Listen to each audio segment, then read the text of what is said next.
इसलिए मैं आपको सजेस्ट करूंगा, और आपके प्लैनेट भी मैक्सिमम 12th हाउस को ही सिग्निफाई कर रहा है, तो मैं कहूँगा आप 12th हाउस का सिग्निफिकेशन यूज़ करके आप काम करोगे तो लाइफ में बहुत ज़्यादा आपको ग्रोथ होगा। और इसके साथ साथ मैं अपने व्यूअर्स को बताना चाहता हूँ, अगर आप अपना बर्थ चार्ट एनालाइज करवाना चाहते हो, आप अगर चाहते हो कि आपका जो प्रॉब्लम वो मैं सॉल्व करूँ, तो आप मेरे इस व्हाट्सएप नंबर पे आप अपना date of birth, time of birth, place of birth, आपका नेम, जेंडर, आपका सवाल लिख के भेज सकते हो। उस सवाल के ऊपर मैं एक डिटेल वीडियो बना के यूट्यूब में अपलोड कर दूंगा और उसका लिंक आपके साथ शेयर कर दूंगा, जिसके लिए मैं चार्ज करता हूँ 250 रुपीज़ ओनली पर चार्ट। आप 250 रुपीज़ मेरे इस यूपीआई नंबर पेमेंट करोगे या मेरे इस बैंक डिटेल में पेमेंट करोगे, उसका स्क्रीनशॉट भेजोगे, उसके बाद एक हफ्ते के अंदर आपको एनालिसिस मिल जाएगा। लेकिन आपको जो प्रॉब्लम है, आपको जो डाउट आपको लगता है, वो मुझसे बात करके सॉल्व हो सकता है।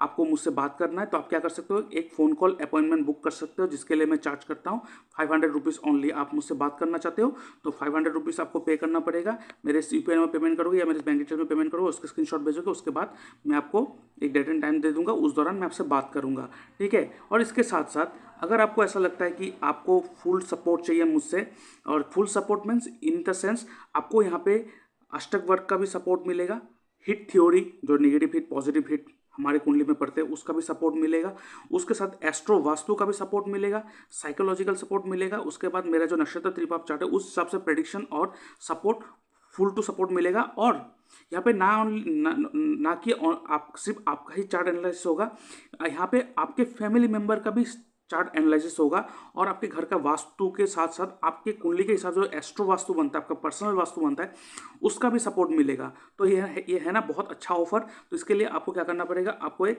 प्राइम मेंबरशिप लेना पड़ेगा 1 साल के लिए, पूरा 1 साल के लिए वो सपोर्ट आपको मिलने वाला है। सोचिए, जो एक बार के लिए जो लोग चार्ज करते हैं वो मैं आपको 1 साल के लिए दे रहा हूँ ओनली 25,300 रुपीज़। आप मेरे इस यूपीआई नंबर पेमेंट करोगे या इस बैंक डिटेल में पेमेंट करोगे, उसका स्क्रीनशॉट भेजोगे, उसके बाद आपको मैं प्रीमियम ग्रुप में ऐड कर दूंगा। उसके बाद आपको 1 साल के लिए फुल सपोर्ट मिलेगा। आप कभी भी मुझसे बात कर सकते हो, फ़ोन कॉल में बात कर सकते हो, कभी भी प्रॉब्लम कोई डिस्टर्ब हो रहा है उसका उपाय आप ले सकते हो मुझसे। पूरा 1 साल के लिए मुझसे सपोर्ट मिलता रहेगा। लेकिन सैटरडे और संडे क्लोज रहता है, उस दिन मैं अपना ऑफिस बंद रखता हूँ। बाकी 5 दिन, हफ्ते के 5 दिन आपको फुल सपोर्ट मिलेगा। इसके साथ साथ अगर आपका कुंडली अगर गलत बना हो या आपके बर्थ टाइम जो सही नहीं है, आपको पता नहीं है कि बर्थ टाइम क्या है, तो अपना बर्थ टाइम रेक्टिफिकेशन कर सकते हो मुझसे, जिसके लिए मैं चार्ज करता हूँ 2,100 rupees, 2,100 rupees. That means 2,100 rupees आप मेरे यूपीआई नंबर पे पेमेंट करोगे या मेरे बैंक डिटेल में पेमेंट करोगे, उसके बाद अपना डिटेल्स भेजोगे, मैं आपका जो बर्थ टाइम है उसको मैं रेक्टिफाई करके दूंगा, सही करके दूंगा, और उसके बाद आपको एक्यूरेट एंड परफेक्ट रिजल्ट मिलेगा आपके कुंडली के हिसाब से, आपके लाइफ को और बेहतर बनाने के लिए। तो बहुत सारों को मैं देखता हूँ कि उन लोगों का कुंडली बहुत गलत बना होता है या बर्थ टाइम रेक्टिफाई नहीं करा होता है। तो बर्थ टाइम अगर रेक्टिफाई करना है तो आप मुझसे जुड़ सकते हो ओनली 2,100 रुपीज़ पेमेंट करके, ठीक है। और इसके साथ साथ मैं आपको बताना चाहता हूँ, आप देख सकते हो ये मेरा ई बुक है एस्ट्रोलॉजी एंड डिजीज़। ये मैंने बीमारी के ऊपर लिखा है कि कौन से हाउस इफेक्ट हो तो, बैड इफेक्ट के अंडर हो तो आपको कौन सा बीमारी हो सकता है, कौन सा प्लेनेट आप खराब हो तो आपको क्या बीमारी हो सकता है, फिर उसको कैसे ठीक कर सकते हैं, कैसे 6th हाउस लॉर्ड आपको बीमारी दे सकता है, किस टाइप का बीमारी दे सकता है और उसको कैसे ठीक कर सकती हो, टोटली यहाँ पे लिख के रखा है। ये बहुत ही यूज़फुल ई बुक है। जो एस्ट्रोलॉजर बनना चाहता है या जो नॉर्मली अपना एस्ट्रोलॉजी, अपना खुद का एस्ट्रोलॉजी खुद करता है या तो वो देखना चाहता है, तो आप इसको यूज़ करके आप अपना जो हेल्थ है उसे ठीक कर सकते हो। इसका जो लिंक है मैंने डिस्क्रिप्शन बॉक्स में देके रखा है, उसका पीडीएफ आप ले सकते हो, लेकिन ये पासवर्ड प्रोटेक्टेड है। इसके लिए आपको मात्र पेमेंट करना पड़ेगा 99 रुपीज़ ओनली। आप मेरे इस बैंक डिटेल में पेमेंट करोगे, उसका स्क्रीनशॉट भेजोगे, उसके बाद मैं आपको पासवर्ड दे दूंगा, उसके बाद आप इस ई बुक को यूज़ कर सकते हो। जैसे कि आप देख सकते हो ये जो हाउस है, हर हाउस कुछ ना कुछ बॉडी पार्ट को रिप्रेजेंट करते हैं। ऐसे ही अगर किसी ना किसी हाउस में कोई ना कोई प्लेनेट का नेगेटिव हिट होगा तो आपको उस बॉडी पार्ट में प्रॉब्लम होगा, तो आप उस नेगेटिव हिट को सही कर सकते हो इस ई बुक को पढ़ के। तो अभी जल्द से जल्द अब इस ई बुक को पढ़ो और आपको आज नया डायमेंशन मिलने वाला है जो शायद ही आपको पहले का भी पता चला होगा। इसमें बहुत अच्छा टॉपिक के ऊपर डिस्कस करके रखा, आप इसी बुक को ले सकते हो। ये है नक्षत्र त्रिपाप चार्ट। क्या आपको पता है इस चार्ट की मदद से आप अपना साल कैसा गुजरेगा ये देख सकते हो। ये देख सकते हो नक्षत्र लिखा हुआ है, अश्विनी नक्षत्र, ऐसे 27 से 27 नक्षत्र दिया रखा है। आप अपने नक्षत्र को देख लो, उसके बाद आपका जो एज है, ठीक है, जो आपका एज है वो देख लो, लेकिन यहाँ पे रनिंग एज को देखना है। मान लीजिए आपका एज 26 है और 26 कंप्लीट हो गया, तो कंप्लीट एज को नहीं पकड़ेंगे, जो रनिंग है 27 रनिंग, तो उस रनिंग एज को हम यहाँ पे पकड़ेंगे। अब रनिंग एज को पकड़ना, उसके बाद देखना वो एज, यहाँ पे सब एज लिखा हुआ है, देख सकते हो ये सब एज लिखा हुआ है पूरा। तो अब देखना आपका जो एज है वो निकाल लेना रनिंग एज को, उसके अंडर कौन सा 3 प्लेनेट का रूल होता है देख लो, यहाँ पे लिख के रखा है। यहाँ पे अगर नैसर्गिक शुभ प्लेनेट का अगर रूल हो तो वो साल आपके लिए अच्छा होगा, और अगर नैसर्गिक पापी प्लेनेट का रूल हो तो उस साल आपके लिए बहुत खराब जाएगा। यहाँ पे अगर तीनों के तीनों, जैसे कि यहाँ पे देख सकते हो त्रिपाप, केतु, राहु, केतु, मतलब यहाँ पे तीनों के तीनों पापी प्लेनेट का रूल है, तो ये साल बहुत खराब जाएगा। रेमेडी बहुत आवश्यक है, तो इस चार्ट तो आपके पास होना ही चाहिए।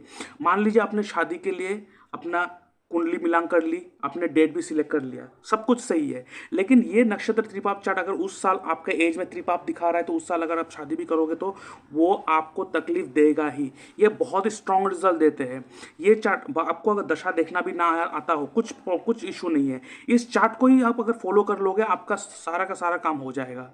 तो इस चार्ट को आप अवेल कर सकते हो, इसका डिस्क्रिप्शन बॉक्स में मैंने लिंक देख के रखा है, उसका स्क्रीनशॉट, सॉरी इसके लिए मैं चार्ज करता हूँ 111 रुपीज़। आप मेरे यूपीआई नंबर पेमेंट करोगे, उसका स्क्रीनशॉट भेजोगे, उसके बाद मैं आपको ये पासवर्ड दे दूंगा, और उसके बाद आप इस चार्ट को यूज़ कर सकते हो, ठीक है। तो अभी आते हैं चार्ट एनालिसिस के ऊपर।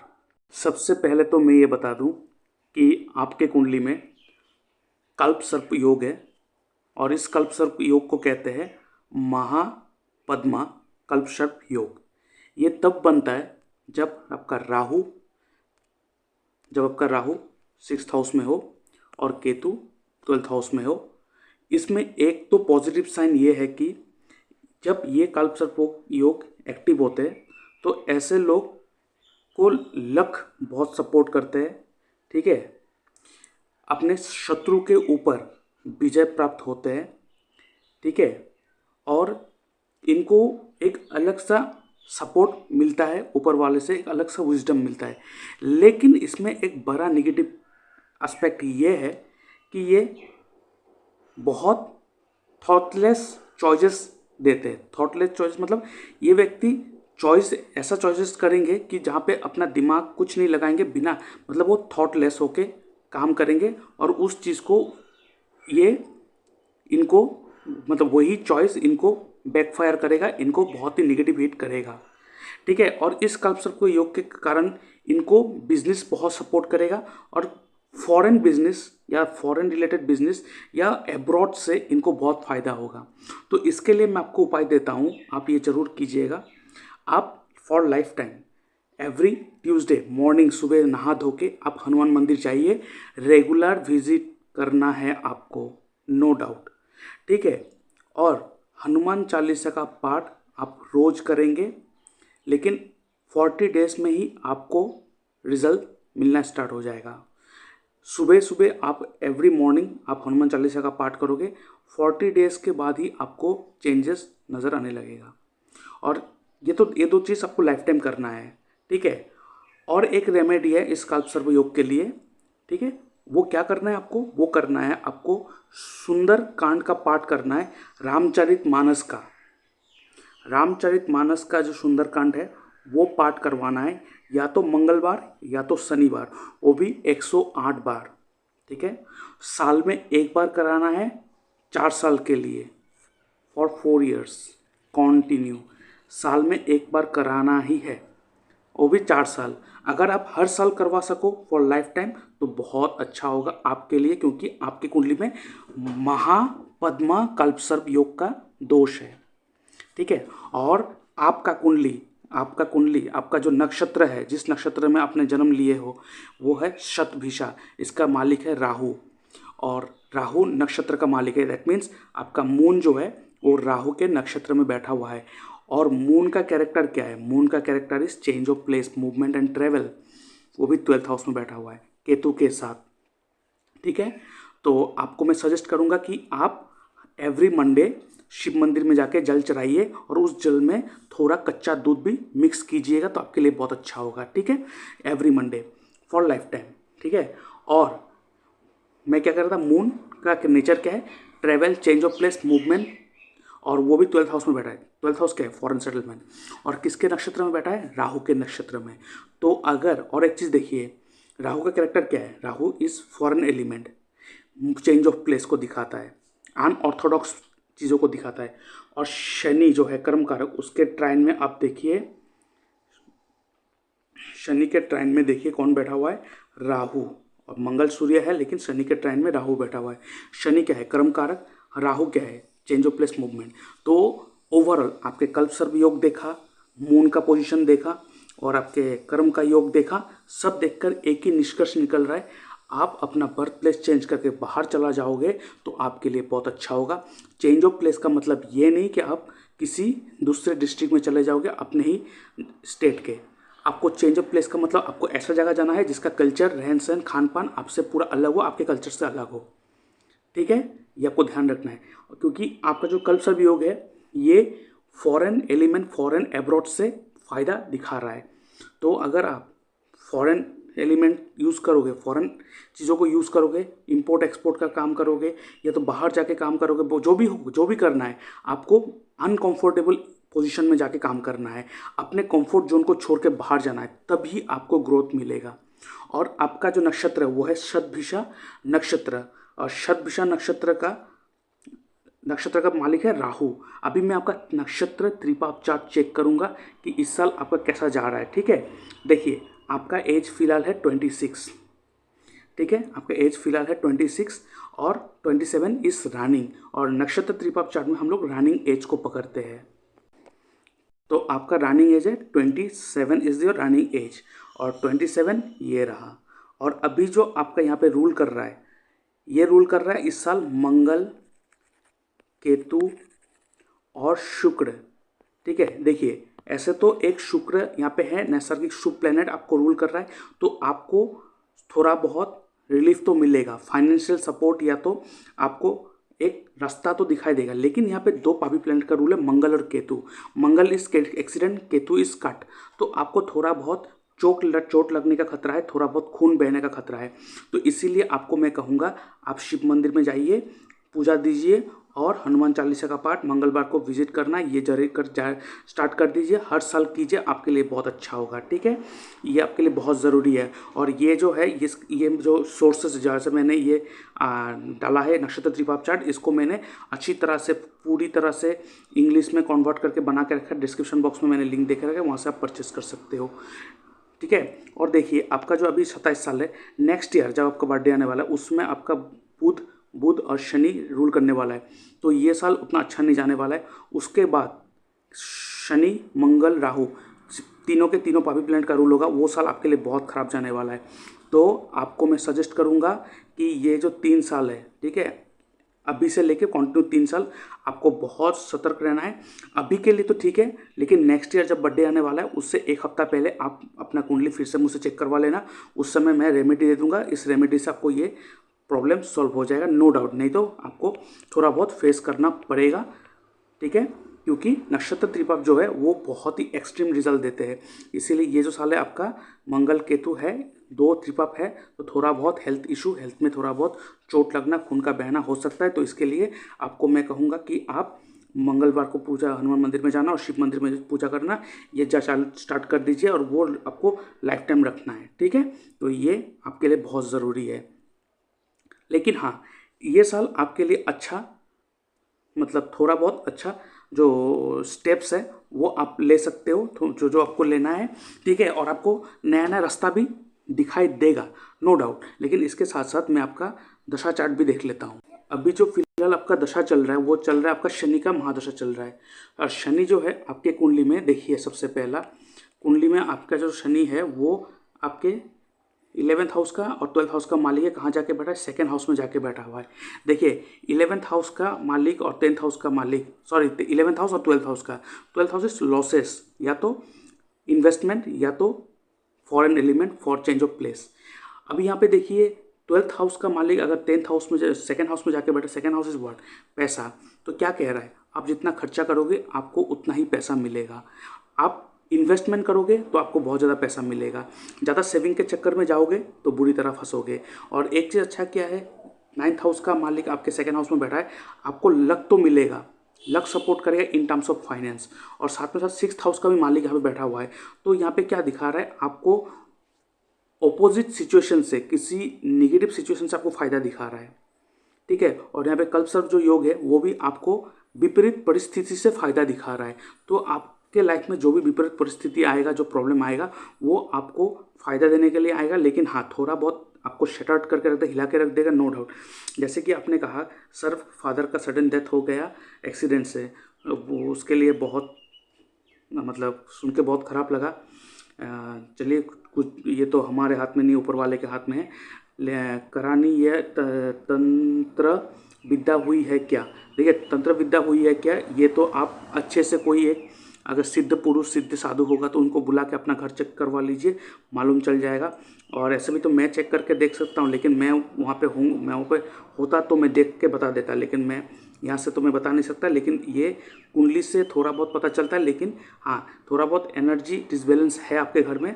आप एक काम करो, कोई अच्छा सा अगर देखिए ये सब फील्ड में क्या होता है, मतलब ढोंगी बहुत होते हैं, फ़ायदा बहुत उठा लेते हैं, झूठ मूठ का बोल के फ़ायदा उठा लेते हैं। इसलिए मैं कहूँगा कि आप अपने घर पे सुंदरकांड का पाठ रामचरितमानस करवा दीजिए। रामचरितमानस का जो सुंदरकांड पाठ है उसको पाठ करवाइए अपने घर पे, और विष्णु सहस्त्र नाम का पाठ करवाइए। अगर घर में कोई नेगेटिव इफेक्ट है वो मिट जाएगा, ठीक है। ये करवा लीजिए, देखना मिट जाएगा। और अगर आपके भरोसे में कोई ऐसा व्यक्ति है, ठीक है, कोई ऐसा साधु है, जो कोई ऐसा सिद्ध पुरुष है जो ये सब देख के बता सकता है, जो दूसरों का फ़ायदा ना उठाए, तो उनसे चेक करवा लीजिए। नहीं तो मैं तो कहूँगा ये सब चीज़ों में फट से मत पड़िए, नहीं तो ये सब फ़ायदा उठा लेते हैं लोगों से, ठीक है। उसके बाद ने कहा बॉय की कुंडली मैरिज कब तक होगी? ठीक है, मैरिज कब तक होगा? मैरिज के लिए देखिए, मैरिज के लिए सबसे पहले हमको देखना होता है जिसका दशा होता है, जिसका दशा होता है उस दशा मालिक का जो रिलेशन है उसका second house, fifth house, seventh house and 11th house के साथ रिलेशन होना चाहिए। दशा या अंतर्दशा मालिक का relation second house, fifth house, seventh house, 11th house से होना चाहिए। अभी देखिए इनका दशा किसका चल रहा है? महादशा शनि का। शनि 11th और 12th का मालिक है, सेकेंड हाउस में जगह बैठा हुआ है, तो सेकेंड हाउस और 11th हाउस के साथ कनेक्शन बन गया है। तो शनि जो है वो सेकेंड हाउस 11th हाउस के साथ तो कनेक्शन दिखा दिया, तो ये महादशा इनको दिखा रहा है कि शादी का टाइम है। लेकिन अंतर्दशा में एक बार चेक करता हूँ, अंतर्दशा जो है वो किसका चल रहा है? फिलहाल वो सूर्य का चल रहा है। सूर्य जो है वो आपके 6th हाउस का मालिक है, वो भी सेकेंड हाउस में जाके बैठा हुआ है, ठीक है। तो 6th हाउस जो सेकेंड हाउस में बैठा रहा है, तो ये सेकेंड हाउस तो रिलेशन दिखा रहा है, लेकिन मैं कहूँगा जब तक सूर्य का अंतर्दशा ख़त्म ना हो तो उस समय मैरिज ना करे तो बेहतर होगा, ठीक है। क्यों ऐसा मैंने क्यों कहा? क्योंकि सूर्य जो है वो 6th हाउस का मालिक है, और 6th हाउस जो है वो 7th हाउस को नेगेट करता है, और यहाँ पे शनि जो है वो 12th हाउस को भी लेके बैठा हुआ है। तो यहाँ पे कोई भी ऐसा नेगेटिव इवेंट हो सकता है। इसलिए मैं कहूँगा best time for marriage will be after 2026, ठीक है। आफ्टर 2026 मतलब जब मंगल का अंतदशा आएगा, that will be the perfect time. मतलब कब होगा उसका परफेक्ट टाइम? परफेक्ट टाइम है 2026 12 28, मतलब 2000 जनवरी 2027 से लेके 2027 से लेके फरवरी 2028, ये जो साल होगा पूरा एक साल, 1 जनवरी 2027 से लेके सेकेंड जनवरी नहीं 7 फरवरी 2028, मतलब एक साल जो होगा वो साल पूरा एक साल, वो साल सबसे बेस्ट टाइम है मैरिज के लिए। तो उस टाइम अगर मैरिज करवाएंगे तो सबसे अच्छा होगा, सबसे अच्छा होगा। नहीं तो कुछ ना कुछ प्रॉब्लम आने का खतरा है, क्योंकि यहाँ पे सूर्य के बाद मून का अंतर्दशा आने वाला है, और मून खुद 12th हाउस में जाके बैठा हुआ है तो 4th हाउस का मालिक, ठीक है तो 5th हाउस का मालिक, बहुत अच्छा है। लेकिन ये 12th हाउस को भी दिखा रहा है। हाँ, आप मून के अंतर्दशा में भी मैरिज करवा सकते हो, नो डाउट, नो डाउट, ठीक है। लेकिन सूर्य का जो महादशा अंतर्दशा है वो खत्म होने दीजिए, और शनि और सूर्य के साथ ऐसे भी बनता नहीं है, आपको पता है। तो और चंद्रमा के साथ भी शनि का नहीं बनता है, वो आपको पता है। लेकिन सूर्य का जो अंतर्दशा है वो खत्म होगा 28 मई 2025, उसके बाद ही आप कोशिश कीजिए, ठीक है। और चंद्रमा का जो अंतर्दशा होगा उस समय करवा सकते हैं, नो डाउट। आप देखिए, चंद्रमा का जो अंतर्दशा है उसमें करवा सकते हैं, नो डाउट, उस समय करा सकता है। और उसके बाद जो मार्च का अंतर्दशा आने वाला है, that will be the perfect time for marriage, perfect time होगा, वो बहुत ही अच्छा मोमेंट होगा। लेकिन आप जब चंद्रमा का अंतर्दशा स्टार्ट होने का होगा उस समय से आप लड़की देखना, लड़की ढूंढना स्टार्ट कर सकते हो, कोई प्रॉब्लम नहीं है, कोई इशू नहीं है, ठीक है। और चंद्रमा का अंतर्दशा कब से स्टार्ट होगा? वो स्टार्ट होगा 29 मई 2025 से, 29 मई 2025 से स्टार्ट होने वाला है। तब से आप कोशिश कीजिए ढूंढना, उस समय आपका हो जाएगा, ठीक है। और वो 2 साल के अंदर, ठीक है, मैंने कहा था परफेक्ट टाइम विल बी जनवरी 2027 से फरवरी 2028 तक परफेक्ट टाइम। उससे पहले भी जब मून का अंतर्दशा चलेगा उस समय भी करवा सकते हो। लेकिन आप एक चीज़ आपको ध्यान में रखना है, उसके बाद राहु का अंतर्दशा जब आएगा तब तो करवाना ही नहीं है। उसके बाद जुपिटर में करवा सकते हो, लेकिन वो बहुत लेट हो जाएगा। लेकिन मैं कहूँगा कि 2000, आपको मैं एग्जैक्ट टाइम दे देता हूँ, आपके लिए बहुत बेहतरीन टाइम होगा। जी, जून 2025 से लेके फरवरी 2027, ये 2 साल इनके लिए अच्छा है। पर अब अगर मुझसे और भी परफेक्ट टाइम पूछोगे तो मैं कहूँगा जनवरी 2026 से लेके फरवरी 2027, जो ये साल होगा, ये इनके लिए परफेक्ट टाइम होगा, उस समय इनका शादी हो जाएगा। और कौन से डायरेक्शन से होगा, किस डायरेक्शन से होगा, वो भी मैं बता देता हूँ, ठीक है। इनका जो मुझे लग रहा है वो होगा वेस्ट डायरेक्शन या तो साउथ वेस्ट डायरेक्शन, जो मुझे लग रहा है वेस्ट डायरेक्शन या तो साउथ वेस्ट डायरेक्शन या तो साउथ वेस्ट डायरेक्शन, ये 2 डायरेक्शन है जहाँ पे इनका होने वाला जो वाइफ होगा वो हो सकता है। आप इस डायरेक्शन में देखिए, वहाँ से आपको प्राप्त हो जाएगा, ठीक है। और करियर कैसा है, हेल्थ भी देख लीजिएगा, ठीक है। हेल्थ के लिए तो सबसे पहले लगन का मालिक को देखना पड़ेगा। लगन का मालिक है जुपिटर जाके 12th हाउस में बैठा हुआ है, तो थोड़ा बहुत हेल्थ इशू तो दिखा रहा है, ठीक है। तो मैं कहूँगा इनके लिए लगातार डोनेशन करते रहना, इनके हेल्थ के लिए अच्छा होगा, इनके करियर के लिए अच्छा होगा, इनके ओवरऑल ग्रोथ के लिए अच्छा होगा। इनको लगातार एक फिक्स्ड टाइम कर लीजिए कि हर महीने की इस तारीख को मैं कुछ ना कुछ डोनेट करूँगा। खाना, फूड आप कोई भी धार्मिक स्थल पे डोनेट कीजिए, और साथ ही साथ अगर आप ब्राह्मण भोजन करवा सकते हो घर पे तो ये करवाइए। तो ये दोनों में से कोई एक हर महीने आप करवाते रहिए, थोड़ा ही हो, चाहे आप डोनेशन करो, थोड़ा करो, कोई बात नहीं, लेकिन आप इनके हाथों से खाने का सामान डोनेट करवाइए। कोई कहीं मंदिर में जहाँ पे लंगर लगता हो, गुरुद्वारा में लंगर लगता हो, गरीब भिखारी रास्ते में है, वहाँ पे उनको खाना बांट दो। तो food is the best option for him. आप जितना खाना डोनेट करवाओगे, इनके हेल्थ, इनके करियर, ओवरऑल ग्रोथ के लिए इनके लिए बहुत अच्छा होगा, ठीक है। और साथ ही साथ मैं कहूँगा और एक चीज़, इनको मंगल का स्टोन धारण करवाइए। एक सेकेंड, मैं एक चीज़ चेक कर लेता हूँ। जी हाँ, इनको मंगल का स्टोन धारण करवाइए, जिसे हम लोग कहते हैं रेड कोरल। 10 कैरेट का होना चाहिए, 10 रत्ती का होना चाहिए पत्थर। वो पहनेंगे कौन से फिंगर में? वो पहनेंगे रिंग फिंगर में। रिंग फिंगर मतलब लिटिल फिंगर के सामने जो फिंगर है, लिटिल फिंगर के सामने जो फिंगर है उस फिंगर में पहनेंगे। वो भी पहनेंगे कब? वो पहनेंगे मंगलवार के दिन सुबह हनुमान मंदिर में जाके विजिट करके जब आएंगे, उसके बाद मंगल का जो स्टोन है वो धारण करेंगे। और इनका देखिए जो अमृत कारक है वो जुपिटर। अमृत कारक क्या है? अमृत कारक वो कारक प्लेनेट है जो आपके प्रोफेशन को गवर्न कर रहा है, आपके प्रोफेशन को गवर्न कर रहा है और आपके वेल्थ को गवर्न कर रहा है। तो कौन है? जुपिटर। जुपिटर कहाँ जाके बैठा हुआ है? 12th हाउस में बैठा हुआ है। 12th हाउस क्या है? इन्वेस्टमेंट। 12th हाउस क्या है? हॉस्पिटल। 12th हाउस क्या है?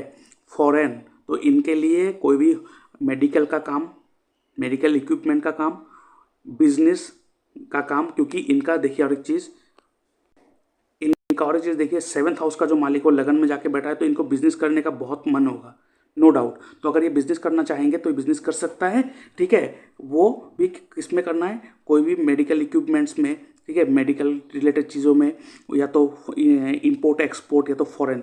और अगर ये जॉब करना चाहता है, सर्विस करना चाहता है, तो वो भी कर सकता है, ठीक है। वो भी देखिए 6th हाउस का मालिक आपके 2nd हाउस में जाके बैठा है। तो कौन सी चीज़ में काम कर सकता है? वो कर सकता है बैंकिंग सेक्टर में काम कर सकता है, ठीक है, बैंकिंग सेक्टर में काम कर सकता है। और उसके साथ साथ कोई भी ज्वेलरी का बिजनेस कर सकता है, ज्वेलरी का बिजनेस कर सकता है। और देखिए इनका 10th हाउस का मालिक भी इनके 12th हाउस में जाके बैठता है। मैं कहूँगा कि इनको फॉरेन चीज़ों से, एब्रोड के चीज़ों से बहुत फ़ायदा होने वाला है। तो इसलिए मैं कहूँगा इनके लिए अगर ये बिज़नेस करना चाहे तो बहुत अच्छा बिज़नेस कर सकता है, इंपोर्ट एक्सपोर्ट का बिज़नेस कर सकता है, और ये फॉरेन में जाके भी काम कर सकता है। तो ये अगर कोई अपॉर्चुनिटी अगर फॉरेन का मिले तो इनके लिए बहुत अच्छा होगा, तो उनको कोशिश करना चाहिए। क्योंकि इनका देखिए लगन का जो मालिक है वीनस, वो भी 12th हाउस में जाके बैठा हुआ है। साथ में इनका जो 5th हाउस का मालिक है वो भी कहाँ जाके बैठा हुआ है? 12th हाउस में जाके बैठा हुआ है। लगन का मालिक, सॉरी 9th हाउस का मालिक, क्योंकि 2nd हाउस में जाके बैठा हुआ है, बहुत अच्छा। इसलिए मैंने कहा इनको रेड कोरल मूंगा जो है उसको धारण करवा दीजिए, इनके लिए बहुत अच्छा होगा, ठीक है। और एक चीज़ मैं आपको दिखाता हूँ, आप ये चार्ट देख सकते हो, ठीक है, आप ये चार्ट देख सकते हो। ये जो चार्ट है यहाँ पे, ये चार्ट देख सकते हो। यहाँ पे इनका मून आप देखिए 5th हाउस और 12th हाउस को सिग्निफाई कर रहा है।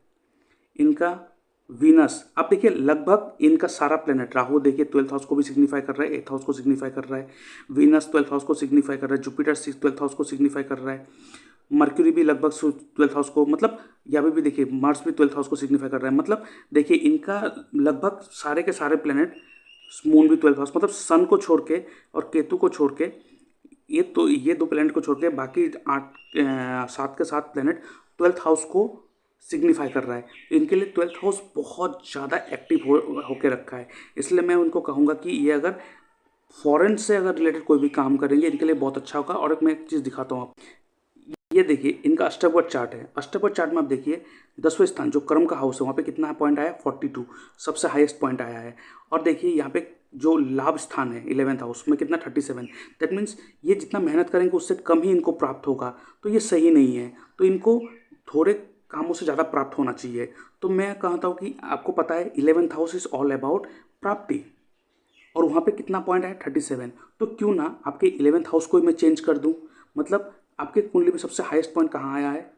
10th हाउस में। इस 10th हाउस को मैं अगर 11th हाउस बना दूँ तो कैसे? अगर मैं 12th हाउस से काउंट करूँ 1 2 3 4 5 6 7 8 9 10 11, देखिए 12th हाउस से काउंट करते ही आपका 10th हाउस जो है वो 11th हाउस बन रहा है। दैट मीन्स आप अगर 12th हाउस का काम करोगे, कितना काम करोगे? 30 का। प्राप्ति कितना होगा? 42 का। मतलब आप 30 पैसा खर्च करेंगे और उसमें से प्राप्ति कितना होगा? 42, मतलब 12 रुपये ज़्यादा प्राप्ति होगा। तो बहुत अच्छा है ना। तो इसलिए अगर आप 12th हाउस में आ जाओगे तो आपको सबसे ज़्यादा बेनिफिट होगा। इसलिए मैं आपको सजेस्ट करूंगा, और आपके प्लेनेट भी मैक्सिमम 12th हाउस को ही सिग्निफाई कर रहा है। तो मैं कहूँगा आप 12th हाउस का सिग्निफिकेशन यूज़ करके आप काम करोगे तो लाइफ में बहुत ज़्यादा आपको ग्रोथ होगा, ठीक है। तो आप मेरे बात को ध्यान में रख के इसको यूज़ कीजिए और लाइफ में चेंजेस देखिए। तो अभी के लिए इतना ही। Thank you, bye bye.